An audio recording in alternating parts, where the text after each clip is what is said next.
کیا تاریخ کا پہلا سیاسی قتل 1337 قبل مسیح میں ہوا؟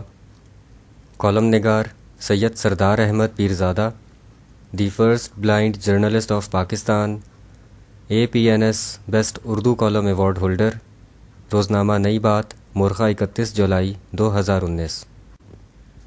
لارڈ نے موابائٹ قبیلے کے بادشاہ ایگلون کو اسرائیلیوں کے خلاف مضبوط کیا۔ بادشاہ نے ایمنائٹس اور عمالقائٹس قبائل کو اپنا اتحادی بنا کر اسرائیلیوں پر چڑھائی کر دی، انہیں شکست دی اور شہر پام پر قبضہ کر لیا۔ وقت گزرنے کے ساتھ ساتھ جب اسرائیلیوں نے لارڈ کے سامنے بہت گریہ وزاری کی تو لارڈ نے ان کے لیے گیرا کا بیٹا ایہود نجات دہندہ بنا کر بھیجا۔ وہ ہر کام بائیں ہاتھ سے کرتا تھا۔ ایہود نے ایک منصوبہ بنایا۔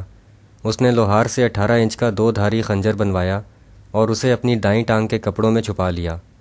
چونکہ وہ لیفٹ ہینڈڈ تھا، اس لیے سیکیورٹی والوں کو اس کی دائیں ٹانگ کی تلاشی کی ضرورت نہ تھی۔ منصوبے کے مطابق اس نے بادشاہ کے دربار میں آ کر یہ ظاہر کیا کہ وہ اسرائیلیوں کی طرف سے سالانہ نذرانہ لے کر حاضر ہوا ہے۔ بادشاہ نے اس نذرانے کو وصول کر لیا اور ایہود کو جانے کا اشارہ کیا، مگر ایہود نے تعظیماً جھکتے ہوئے کہا کہ میں آپ کے لیے ایک خفیہ پیغام بھی لایا ہوں۔ اس پر بادشاہ نے تنہائی کا اعلان کیا۔ اب دربار میں صرف بادشاہ اور ایہود رہ گئے تھے۔ ایہود نے بادشاہ کو تخت سے نیچے اتارنے اور اپنے قریب کرنے کے لیے ایک اور چال چلی۔ اس نے کہا کہ میں لارڈ کا خاص پیغام لایا ہوں۔ بادشاہ لارڈ کا نام سن کر تعظیماً تخت سے نیچے اتر آیا۔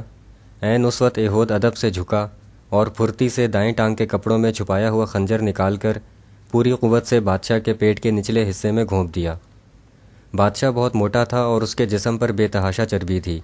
ایہود نے خنجر واپس کھینچنا چاہا، مگر وہ بادشاہ کے پیٹ کی چربی میں بری طرح دھنس گیا اور باہر نہ نکل سکا۔ ایہود نے تڑپتے بادشاہ کو وہیں چھوڑا اور دربار کے پچھلے دروازے سے باہر آ گیا۔ اس نے دروازے کو مقفل کیا اور چلا گیا۔ بادشاہ کے پیٹ سے چربی اور فضلہ نکلنے سے کمرے میں بدبو پھیل چکی تھی۔ کچھ دیر بعد دربار کے محافظ آئے تو انہوں نے بند دروازے کے اندر سے بدبو آتی محسوس کی۔ انہوں نے خیال کیا کہ شاید بادشاہ رفع حاجت میں مصروف ہے، اس لیے اندر جانا مناسب نہیں۔ جب غیر معمولی دیر ہو گئی اور بادشاہ کی جانب سے کوئی حرکت کی آواز نہ آئی تو محافظوں نے زبردستی دروازہ کھول کر اندر جھانکا اور بادشاہ کو فرش پر مردہ پایا۔ محافظوں نے ایہود کی تلاش شروع کی، مگر اتنی دیر میں وہ بہت دور نکل چکا تھا۔ ایہود نے شام پہنچ کر اسرائیلی لوگوں کو اکٹھا کیا اور چیخ چیخ کر بتایا کہ بادشاہ ایگلون مارا گیا ہے۔ افرائیم کے پہاڑی لوگوں اور اسرائیلیوں نے اس اطلاع پر اسے اپنے کندھوں پر اٹھا لیا۔ ایہود نے مجمع کو مخاطب کر کے کہا کہ میرے پیچھے آؤ، اب تمہارے دشمن موابائٹ لوگ تمہارے رحم و کرم پر ہیں۔ لہٰذا وہ سب اس کے ساتھ چل دیے۔ انہوں نے موابائٹ لوگوں کے لیے جارڈن فورٹ کو بند کر دیا تاکہ وہ بھاگ کر کہیں نہ جا سکیں۔ اس کے بعد انہوں نے تقریباً 10,000 موابائٹ کا قتل عام کیا۔ موابائٹ میں سے کوئی بھی نوجوان زندہ نہیں بچا۔ خواتین، بوڑھے اور بچے جو باقی رہ گئے ان کے جسم بھی مکمل نہ تھے۔ اس طرح اس دن کے بعد سے موابائٹ اسرائیلیوں کے ماتحت ہو گئے۔ ظالم بادشاہ ایگلون کی موت کے بعد تقریباً 1 صدی تک اس علاقے میں امن رہا۔ موابائٹ کے بادشاہ ایگلون کا قتل 1337 قبل مسیح میں ہوا۔ اس واقعے کا ذکر بک آف ججز میں درج ہے، جو کہ بائبل کے اولڈ ٹیسٹمنٹ کا حصہ ہے اور ابتدائی طور پر عبرانی زبان میں لکھا گیا۔ مورخین لکھتے ہیں کہ سیاسی مخالفت کی بنیاد پر حکمرانوں کو قتل کرنے کی تاریخ کا شاید یہیں سے آغاز ہوتا ہے، جس کے بعد لاتعداد ایسے واقعات سامنے آئے جو 3,356 برس گزرنے کے بعد آج بھی جاری ہیں۔